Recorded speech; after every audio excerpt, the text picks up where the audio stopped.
Noor Nation, what's going on? I'm Noor Solomon, and today we're gonna get into it. I promise. But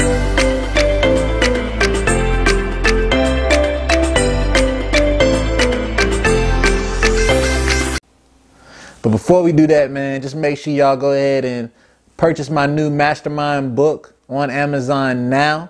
Make sure you hit that subscribe button and make sure you hit that bell so we can go ahead and get those videos, because as you see, I got them coming back to back to back to back.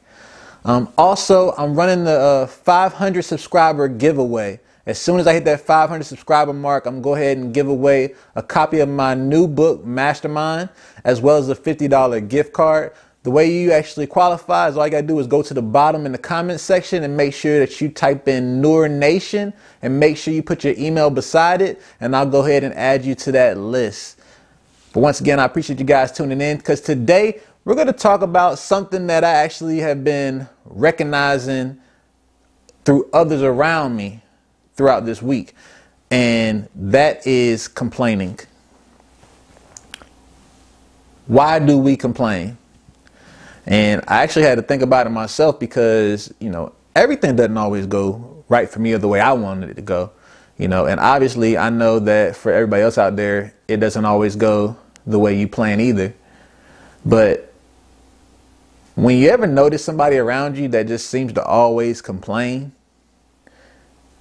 it really makes you think, what exactly do you benefit from it? It is really a side effect of when things aren't going your way for most people, and it's usually a way to relieve your stressors. You know, when you're irritated, when you're frustrated, and then having somebody actually listen to your complaints, and even if they don't really show sympathy or empathy towards it, but just kind of just listening to it makes people feel better, kind of to get it off their chest. But I thought about it, and I refuse to complain. And you should too, because complaining has absolutely no benefit for anyone. Matter of fact, it actually has a negative effect on most people. So it's kind of ironic that we feel the need to do so and have others hear it when it's not benefiting us nor them. When you complain, you're putting out nothing but negative vibrations. Also, you're uttering the negative words, and the things you complain about are most likely the things you continue to attract. So it makes sense when you think about it, how you know certain people that complain a lot and they always have something to complain about, because they're attracting exactly what they're putting out into the universe. So what they're complaining about always manifests to give them something else to complain about. It's a revolving door. It's a destructive cycle. And when you actually put some thought into it, even after you do it, it doesn't set a good habit for you. It's not a good pattern of existence as far as what you do on the day-to-day basis. If when things aren't going for you, if it's not going right for you, and your first reaction is to complain, that's not a good habit to have, because you can't progress from it. All it does is make you dwell on the fact of what you don't have, what hasn't happened for you, and what's not going right for you. And nothing out of any of those particular circumstances helped you. When we have things not going right for us, the main thing we have to think about is, how can we change them? That's the main reason why we're complaining about it, because we don't want it happening in the first place. So the focus should actually be, how can I change my outcome? Also, what have I been doing that has led to this particular result? And if you think about it, most times when things aren't going well for you, sometimes it actually could just be circumstance. And not circumstances if it's happened randomly, but it's happening without your doing. Because somebody's always creating and manipulating reality with their thoughts, their words, their actions. So it's a ripple effect. Sometimes it affects you, but it wasn't necessarily you that started it. But most times, it's your fault. It's our fault. You bring it on yourself from your thoughts before it happens and then your thoughts after it happens. Most times we worry and fear things hoping that it doesn't happen at all, and then it ends up happening. And sometimes we fear something happening and it doesn't happen at all.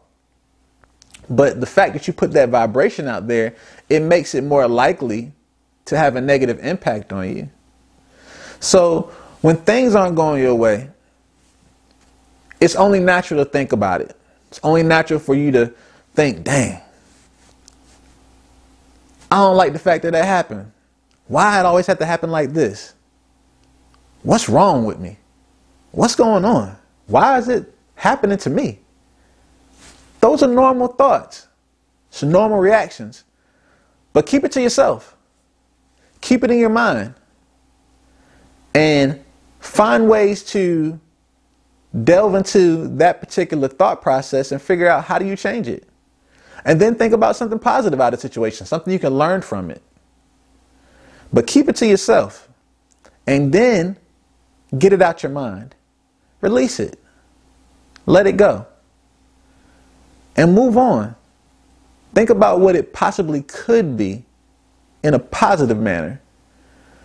Imagine what you want. Don't dwell on what you don't want.